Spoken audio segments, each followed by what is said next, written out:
all started with a conversation between me and one of my colleagues.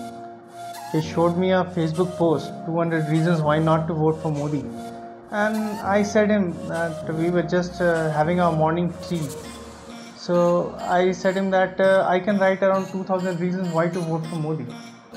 So I thought of starting off with writing a thread as an initial point. I generally write a lot of Twitter threads. So I compiled that, and gradually that got transformed into a book, because many people, after looking at my thread that why I want to vote for Modi, said that why don't you convert it into a book? That may be a better idea and it may reach to more mass. So that is how this idea started, and it's just 60 days old idea.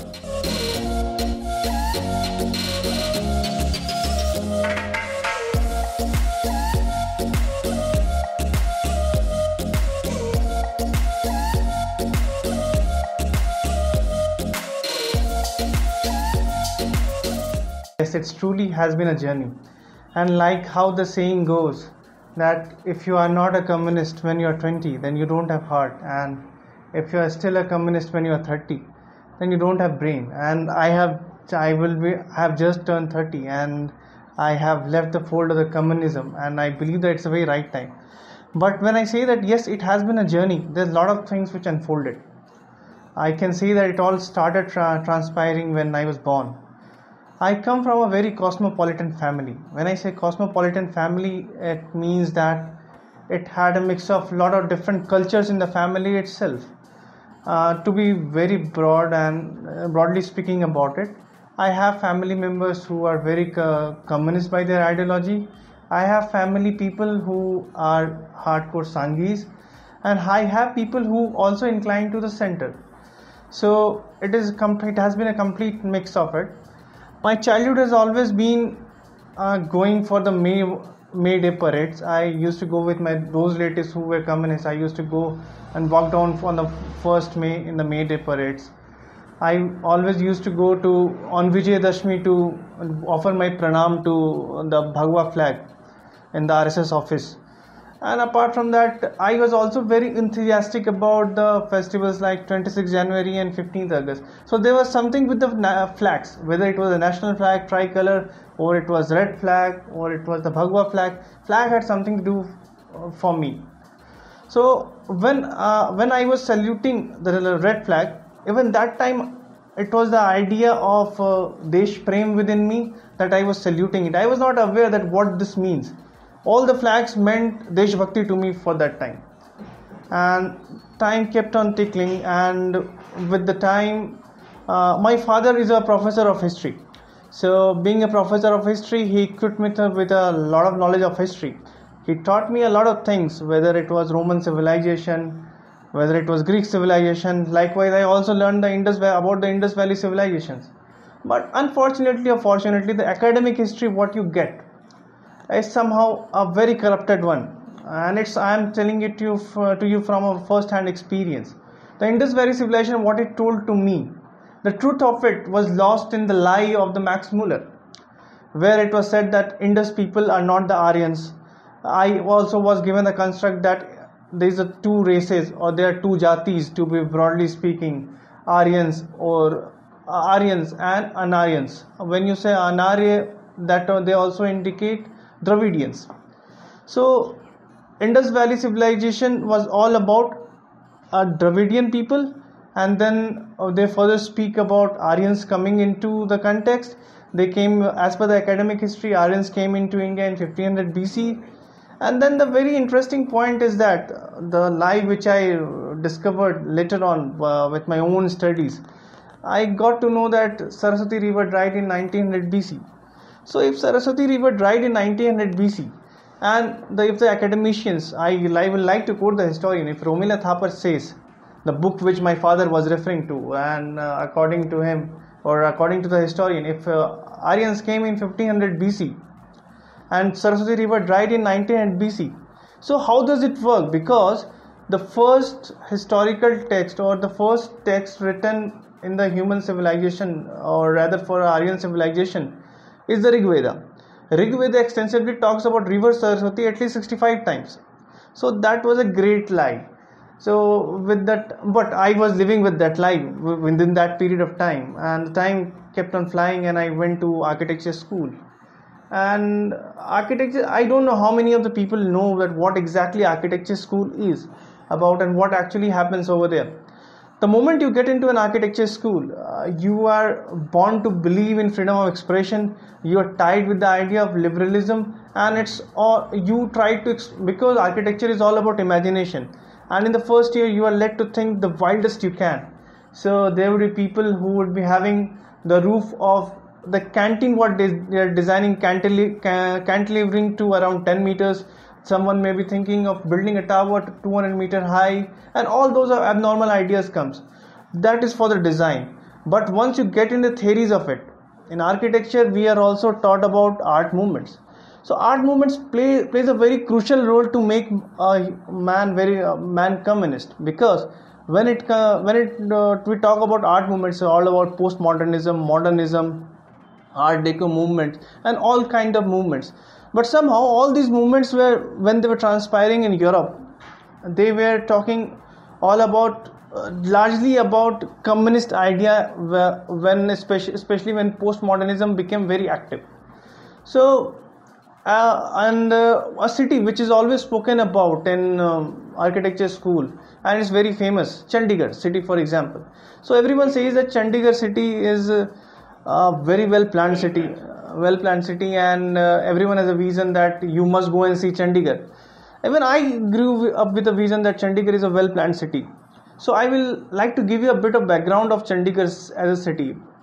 Chandigarh was designed to replace Lahore. When we lost Lahore during the partition, the idea was to replace Lahore with a new city called Chandigarh. So for this, other architect was commissioned earlier to design the city, but the partner of that architect died in an road accident, and that architect finally refrained from designing. And then close friend of Pandit Jawaharlal Nehru, Le Corbusier, came into the picture. Le Corbusier was considered to be the most visionary man of his time, and he used concrete as a material, because concrete was a very evolving material at that period of time, and it was very largely used by the communists in that period. Because if you go to Russia, or if you observe that there are very large structures which are built by Stalin in that period, which used to represent power. Not only they were representing power, but concrete was being used as a material because very high, they wanted to house the laborers at a very high pace. So they wanted to build at a great pace. So communism was all about building fast, showing power. So somehow that material came into India, and all the buildings which Le Corbusier designed was made of concrete. So if you look at Lahore of that period, Lahore was a very vibrant city. It spoke a lot about India. But if you look at Chandigarh of now, it speaks of a very well planned city, but it doesn't speak of India at all. So somehow we learned Chandigarh, but we didn't learn the riverfront development of the Chandragupta Maurya, which is spoken in very much detail in the book of Indica, which Megasthenes has written. So in architecture school, you are never taught the other larger Indian prospects of urban planning. It's always other way around. So not only that, with the time I was getting into the lot of communist literature. I was very fond of Stalin's literature because I liked his concrete buildings. And I also was very fond of Marxist theories. Karl Marx's Das Kapital was like magnum opus for me. It was like the most important book of my life within that period. So while architecture education was going on, the communist literature was getting high within me, and I was completely high with the communist literature by that time. As the time passed on, there is a subject called history of architecture. So history of architecture covers various types of architecture, where you can say there's a subject called Mughal architecture, which is also can be told that it's Islamic architecture, to be precise. And then we also talk about Gothic architecture. We talk about all the architecture. The moment it comes to Indian form of architecture or temple architecture, then it's taught at a very surface level. So you'll be surprised to know that we talk only about the planning of a temple, but every temple comes with a lot of science in it.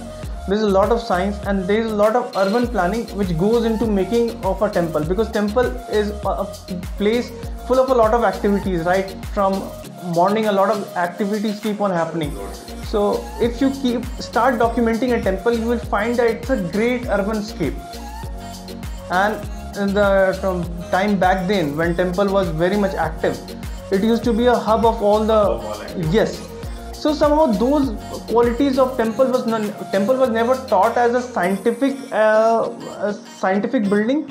Temple was also never taught as a great place of urban cognizance, and it was speaking of a great example of urban planning or urban congregation in the ancient India, to be precise. So that was also missed on. But this myth was broken. Now I had just graduated in architecture, and it was just 1 year when I had graduated. And Anna movement was at a peak, and it started in 2011. At 12, it was at peak, and everyone, because I was of communist ideology, I also wanted to be a rebellion and bring a change. So I thought that this is the moment, just get into it. And I started at that time I started teaching in a college called Ideas Nagpur. I was teaching there, but at the same time was also working as a research scholar. So I encouraged students to be part of Anna movement, but at the same time I was also encouraging students to follow the communist ideology, because I believe that if we become socialist, the problems of India will be solved to a large extent. Because somehow I had not understood, or somehow I was not aware that we were actually following socialist economy long back. And it changed when P.V. Narasimha Rao brought the change in 1992 while joining hands with Subramanian Swamy, and the change happened and we got the liberalization of economy, and so-called Hindu growth rate was broken. There was a term called Hindu growth rate, but I was not aware of those things. So that's the problem. When you read Stalin, Marx, you feel that you are politically very much aware, you are very much enlightened, but you are not actually knowing that what is happening in a current scenario in the politics, and you keep on believing. Arvind Kejriwal had started turning out to be my hero, because obviously, and I believe that there were many people around that time who were believing in Arvind Kejriwal. Everyone had thought that he was a civil servant, and he is an IITian, and he has a vision. I believe that he was the one who popularized the RTI system, and that was the core which actually started opening the pitara of corruption of Congress. So it was 2012 when the pitara of Congress corruption ka pitara was completely opened up. So I started following Arvind Kejriwal holistically, and with the time I thought that 2014 came, and I thought that he must defeat Narendra Modi by large margin in Varanasi. I was just praying for it, because by then somehow the image of Narendra Modi to me was of that of mass murder. I don't feel shy to say it, because I am being very candid that yes, I believe that Narendra Modi was a mass murderer, and he had his hands in the Gujarat riots, because I had not read the right literature till then. But 2014 elections happened, and Narendra Modi ji won the elections. And before that, Arvind Kejriwal had formed government with getting coalition with Congress. So one of my very close friends, Vaibhav Kaushal, reminded me, and also my wife used to always remind me that what Arvind Kejriwal is doing is not right. But I always used to reply them that for me politics is a art of doing welfare for people, or rather a ploy to do the welfare for people. So it's just a ploy. What he is doing with Congress is he will just come into the power, and maybe he will be the boss. So I was just blind about it. But after 2014, when he contested the election against Narendra Modi, though I was wishing that he wins, somehow I had started getting skeptical, and I started thinking that is it he really doing right when he left the chief minister post and now he is looking to come back. So but despite that, I thought, because Narendra Modi had a different image, so I thought that he must be defeated. And in 2015, the main triggering point happened. That was the turning point of my life. You all must be aware that of Ajanta caves and the Ellora caves. So we were taught about Ajanta caves, but that was something at a very surface level. In 2015, I went for a study tour with my students while I was teaching in Ideas Nagpur. So I spoke to a guide about the details of the cave, and then what I was revealed upon me was something that I had the ground just slipped off my leg, and I couldn't believe that what he said. If you walk 2.5 feet to 3 feet in any of the caves, you will find that there is a depression in the most of the caves in Ajanta. So I asked him that why is it so? Why do we have depression? Then the guide replied that these depressions were the place of water storage. Water was stored. So why was water stored? Water was stored for a reason, because it helped them to do the painting. How did it help them to do the painting? Because caves were the dark places. Caves are dark and you use organic color to do the painting. You need light to do the painting. So what was the source of light? Source of light was definitely fire back then. You didn't have electricity. So had they used fire, carbon would have spoiled all the painting done by organic colors. So they used to use this water to get the sun rays be incident upon it, and they used the laws of reflection to be light reflected inside the cave. And by that method, 2200 years back, our monks of then, monks and sadhu, whatever you call them, but they were just sheer genius for using the so-called Snell's law 2200 years back. So that was a triggering point of my life, and I thought that no, I need to know more about it. I collected the books of ASI while I was getting back, and ASI books comes with references. They will not talk in detail. So references drove me to the Buddhist literature. While I started studying the Buddhist literature, it drove me back to the Puranas, because Buddhist literature also draws references from Purans and also from Upanishads. So Purans to Upanishad, and after Upanishad I finally started reading Rig Veda. And while reading Rig Veda, I had to do a lot of cross-referencing. So those cross-referencing further made me realize and understand and know rather that Aryans never came to India. Aryan were always the people, noble man of India, and there was nothing called the Dravidian. And maybe that Indus Valley itself was the city of the Aryans. And also what was revealed upon me is that Rig Veda was never compiled in 1000 BC as claimed by Romila Thapar and the company, but it was compiled at least 3500 BC or even 5000 BC or even before that. But whatever may be the truth, Romila Thapar's 1000 BC was so absolutely bunkum. So the realizations were just getting in. So it was not about Modi till then. It was more about all those people who said wrong against the Modi were getting proved wrong every now and then.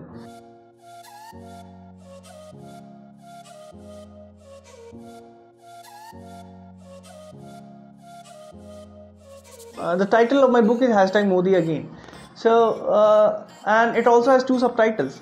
The other one is Why Modi is Right for India, and the third line is An Ex-Communist Manifesto. So I see that the last line is the most important part of the book, and my book can be parted into 2. It can be divided in 2 parts, and in the ratio of 70:30.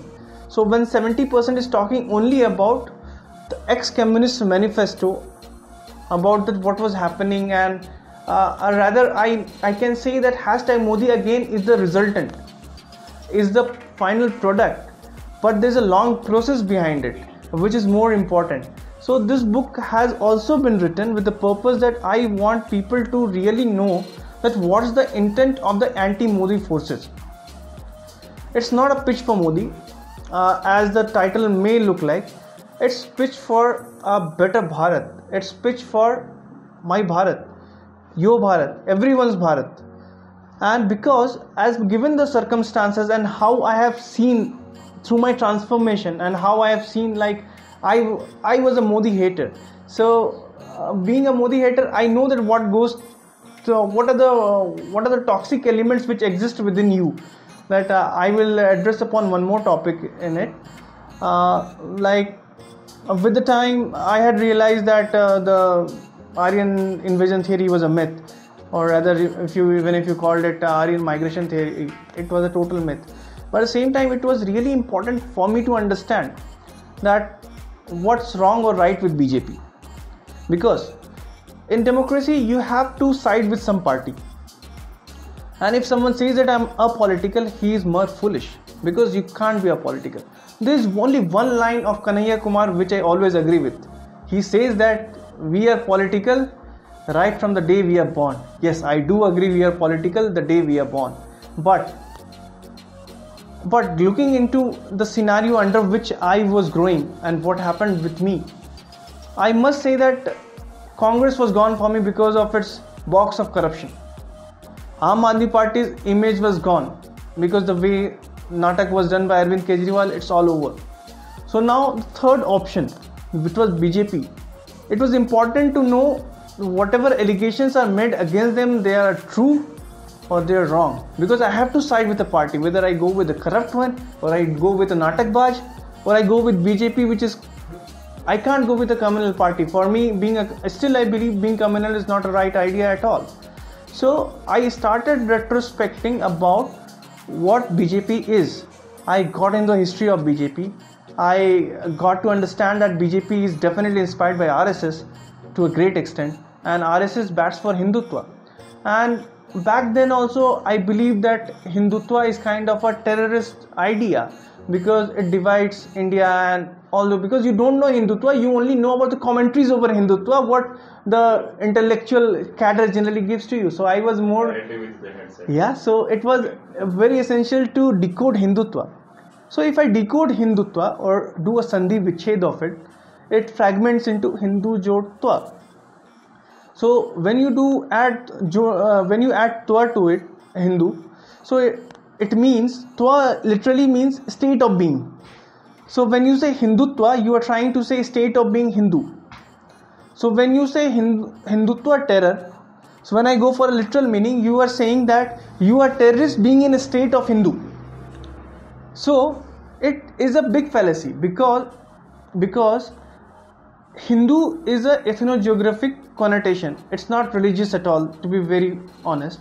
So when it is ethnogeographic connotation, which was first coined by Darius I in 6th century AD.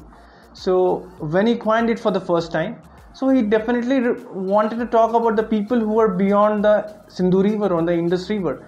So there is even idea that they couldn't pronounce her, so it was her. So whatever. So that is for the first time when the idea emerged. And the greatness of Hindus exists or can be reminded from the fact that second mosque of the world is a Cheraman mosque, which was built by a Hindu king very close to us in Cochin. So that time Prophet Muhammad was still alive. So the time when other religions were squabbling around to fulfill their idea of that we are right and to prove that we are more better, we were helping other religions, foreign religions, to establish their sanatorium or whatever, or the place of worship. Raja Dahir, or the King Dahir of the Sindh, was a Hindu king again. So he fought for this grandson of Prophet Muhammad, and it's very well stated in Chachnama, the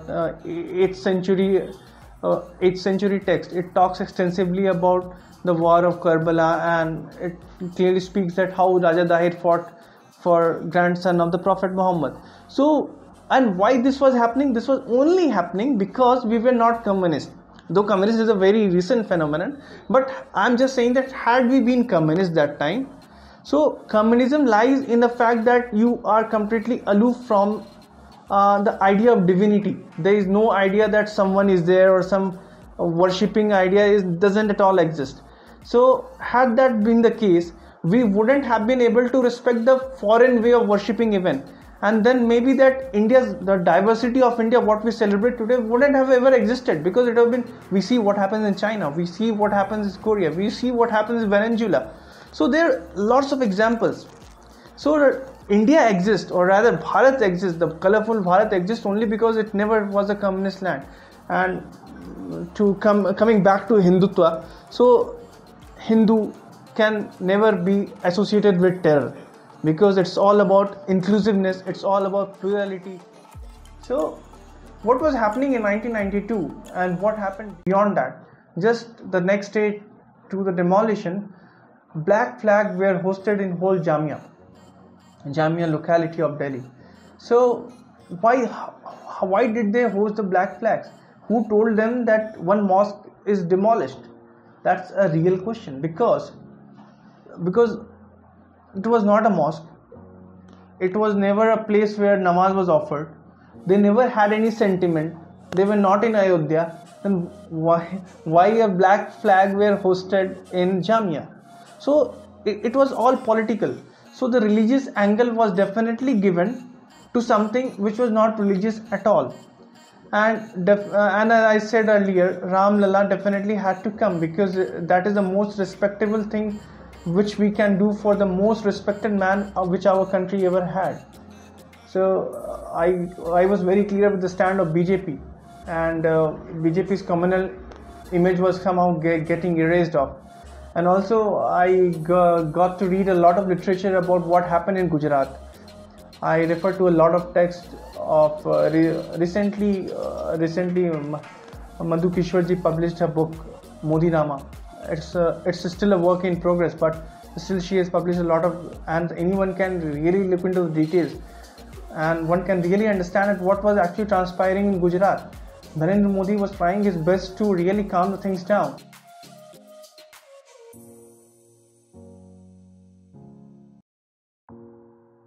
But the most important question which was to be asked was that why the train was burnt in Godhra. That was the triggering point what led to the riots. And again, if we go into detail of it, it will again become a very different subject. But image of a BJP was very clear to me.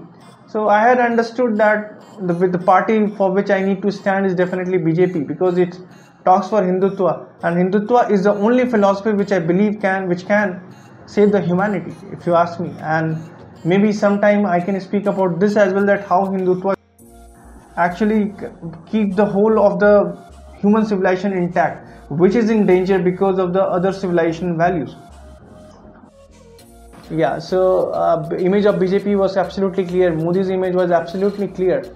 Aam Aadmi Party was off the track. They were engaged in their own nataks, and Congress was a corrupt party. Their corruption ka pitara was a bit too long, and you can keep on writing the list of corruption scams and it will never end. So this book is definitely pitch for better Bharat, not for Narendra Modi. And recently people have started saying that you are trying to compare Modi with Bharat, that is India. Which is, again, I find it kind of a bit too wrong. They may have said Indira is India, India is Indira, but we say that yes, Modi is Bharat.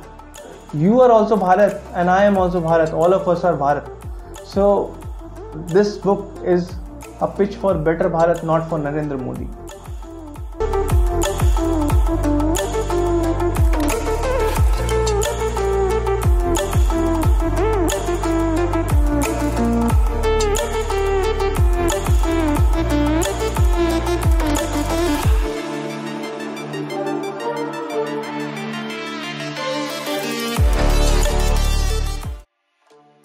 There are lots of policies which are very close to my heart, because one beautiful thing what Narendra Modi has done is that his government has touched on all the policies which would have changed the common man's life to a great extent, which may look very minute in scale, but in day-to-day life they are making a lot of impact.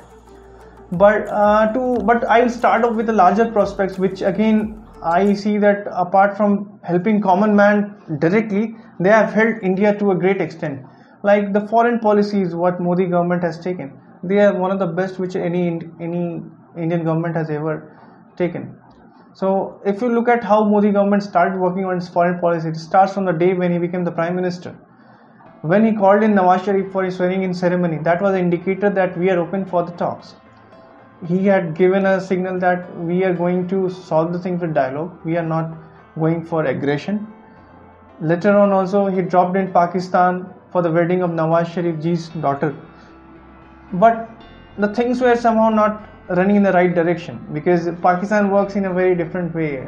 Like though they have a democracy, but some extent or to a large extent it's governed by the army. That's why they face a lot of dictatorship also, quite a few times.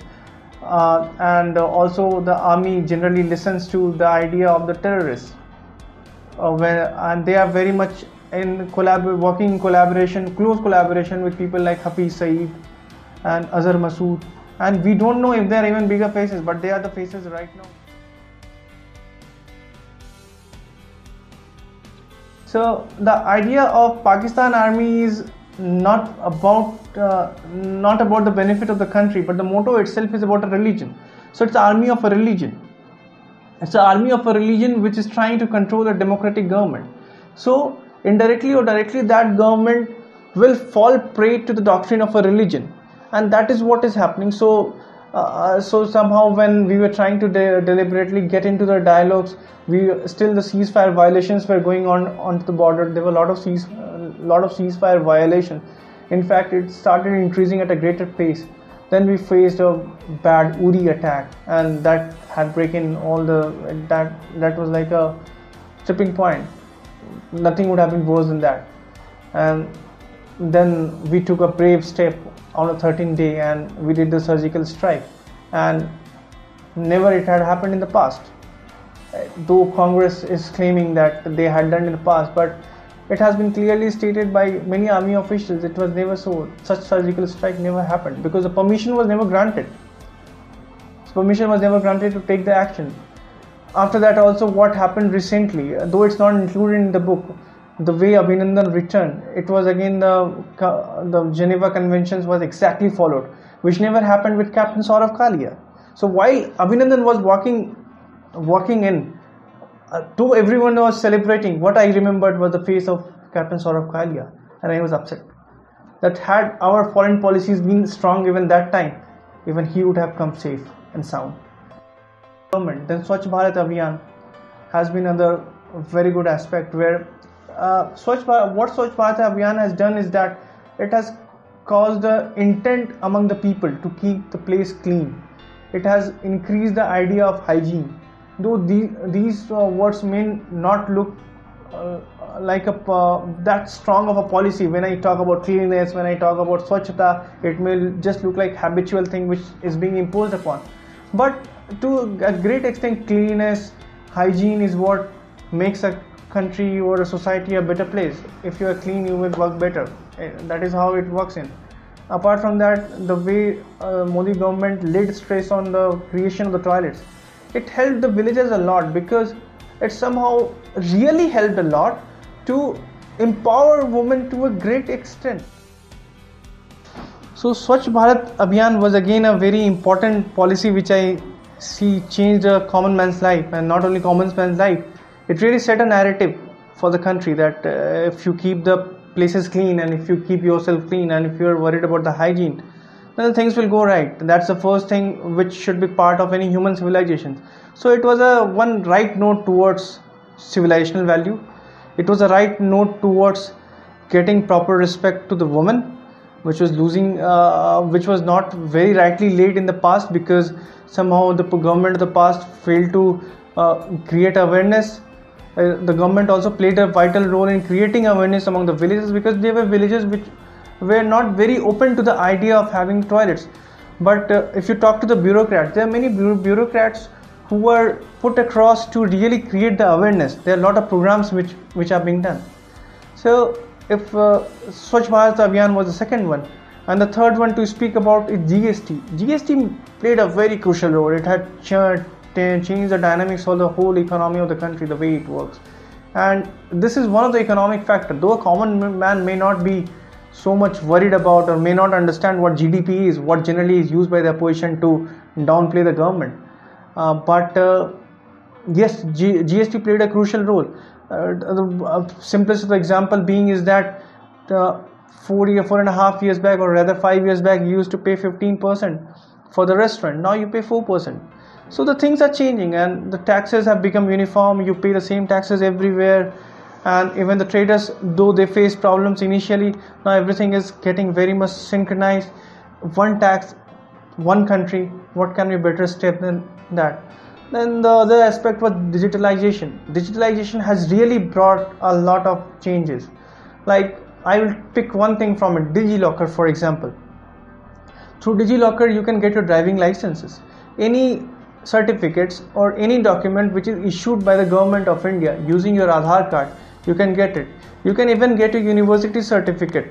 You need not go around the university. Earlier it used to be like you go and apply to the university, 20 days, 30 days goes off, then you can get certificate. You can get the CBSE certificates as well. So DigiLocker has really eased out the thing, and there are many other things related to the digitalization.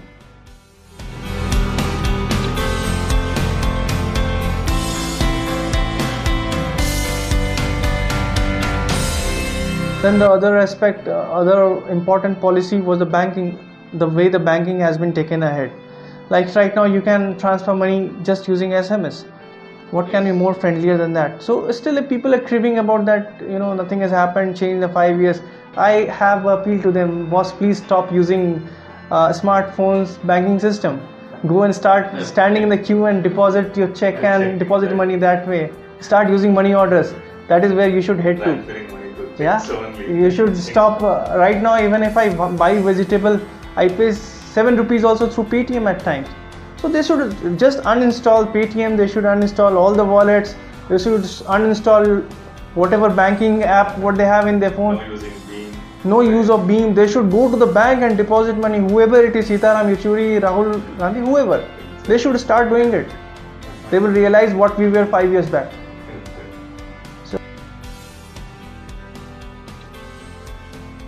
So these policies, whatever policies which I spoke about, and there are many other policies, there are numerous policies which the government has made, and which has transformed not only the health sector, it has transformed health sector to a great extent, and in the times to come our health sector will further improve.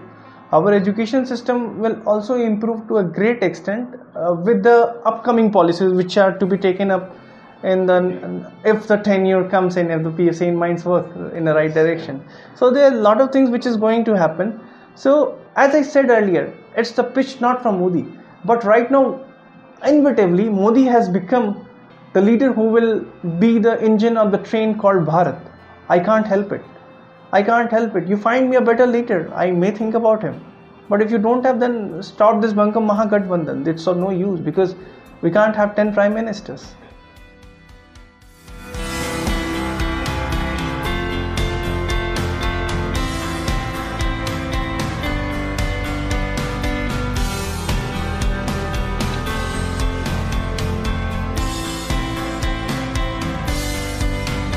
Very essential to counter the false narratives. Often I am very active on Twitter, and I got active on Twitter only maybe not even a year back, and for this I thank Vivek Agnihotri open-heartedly, because he is the man who said start writing, and he gave me the push, and I started writing and I started countering in whatever capacity I had. And it's very it becomes essential to counter the false narrative, because say for example, when the Balakot strike happened, and post to that when Pakistani jets flew in within our territory, and then Abhinandan also flew in, and in the mornings reports started coming, not from officially from the Pakistan army, but I don't remember the exact source, but reports started coming that 3 pilots have been captured. And maybe that only few of the Indians who started following that news. One of them is a professor from Sweden. We all know who he is. Let's not take his name. It's dangerous. So he also tweeted the same thing, that 3 pilots have been captured. Though none of them have justified. None of them have given a testimony. None of the official has given a proper. Indian government has not spoken about it. So these narratives, what they do, they will just inculcate in the minds of young generation, whoever is following them. They will also have this narrative, and they will start talking that yes, 3 pilots have been captured, something like that has happened. Say for example, again this professor from Sweden, he spoke about Swachh Bharat Abhiyan is a failure. He wrote an article, or he shared some article in 2018, and he said that these data are from 2017, and he quoted World Bank. He's professor in Sweden, but he doesn't know that World Bank last issued a data only in 2015. So if you will not counter it, then people will believe yes, Swachh Bharat was a failure, because no one is going to go to each and every individual village and do the survey. So it's important that those narratives are cut down. Coming back to I do engage in a lot of historical encounters, because history is very close to my heart and I take it very seriously, because I believe that the distance what you look backward is what you will look forward. So it's important to look at history. So what generally happens is that if history is not set in the right perspective, you will always have that guilt feel within you, or not only guilt feel, you may have that feel of inferiority complex, because the history which we are trying to counter either makes you inferior or gives a guilt feeling to you. When I say inferior, generally you are taught in history that we always lost the wars, whether it was Alexander defeating the Porus, or maybe that when the Islamic invasions happened, we lost all the wars. But we had a very strong Hindu counter. Yes. So what it does is that it kind of glorifies the invaders. It glorifies all those who looted and plundered our city, and not only glorifies, also it kind of brings us to the back foot that we couldn't defend our own integrity. It always said that they came in because we were divided. Yes, we may be divided, but we gave a good counter to them. Like Alexander never defeated Porus. If you look at the historical references, Porus has defeated Alexander. Discovery India had put a tweet, and they were to do a program on this, that how Alexander defeated Porus and how generously Alexander forgave him and the things like that. So I countered that very strongly and as aggressive as I could with the references, but in a polite manner. So I set the narrative light, and Discovery India had to delete the tweet. That's the beauty of it. So it's not that things will not happen. The narrative will be set right, and it has to be set right, because you must know what is your true history. You shouldn't be told a lie. You shouldn't be told what is not right. You shouldn't be told that you were always defeated, though we were not. So that we carry the right complex within us, and inferiority doesn't takes over any kind of complexity. Because if your foundations are weak, if the foundations of a building are weak, a building will never rise up. So if you see that your past has not been a strong one, even if you look at your childhood, for example, and if you had been a weak student, or you had been a very weak person in sports, maybe that you will not have that confidence when you become a corporate.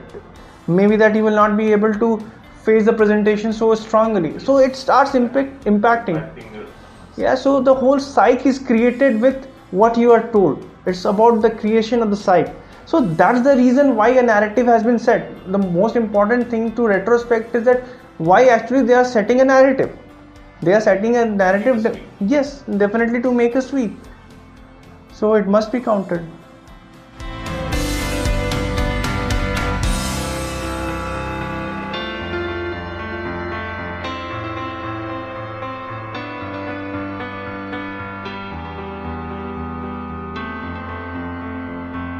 I will be very clear about it, and one very good indicator is that World Cup is approaching, but no one is talking about World Cup, everyone is talking about Lok Sabha elections. Yes. So that's a great indicator that country's mood is political, and it's very important to be political.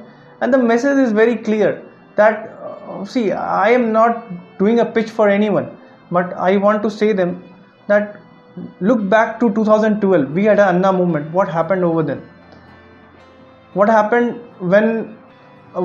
when anti-corruption movement was at its peak?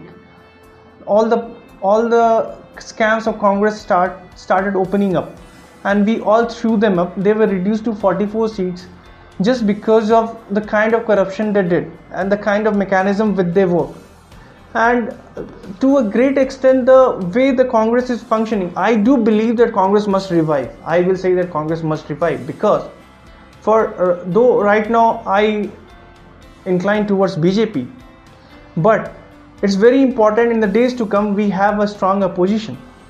That's the way a democracy needs to work. And the way the Congress is being doomed only because of their dynastic politics. And I won't shy off to say currently is that one must avoid voting for Congress. Again, it may be sound politically incorrect, because it's again in the hands of a dynasty, and dynasty is something which doesn't speak of a democracy, so they are completely out of question. So, and coming back to the regional parties, if you look at the regional parties, the way they are squatted and the way they are distributed, everyone has their own ambitions. So what I will just appeal people is to really think while voting that how we are going to take India ahead. We must make India run. We must not halt it for our own personal grudges. Even if you have certain personal grudges with a certain leader, it's not the right time. Right now we need to just wake up, get our country in much better position. I see that country has progressed for the 4.5 or 5 years, but I want it to grow further. Right now it's heading towards to be the third best economy. I want to become the best one. So that's what my message will be, that you vote thinking that how my country can go ahead, keeping aside your personal grudges.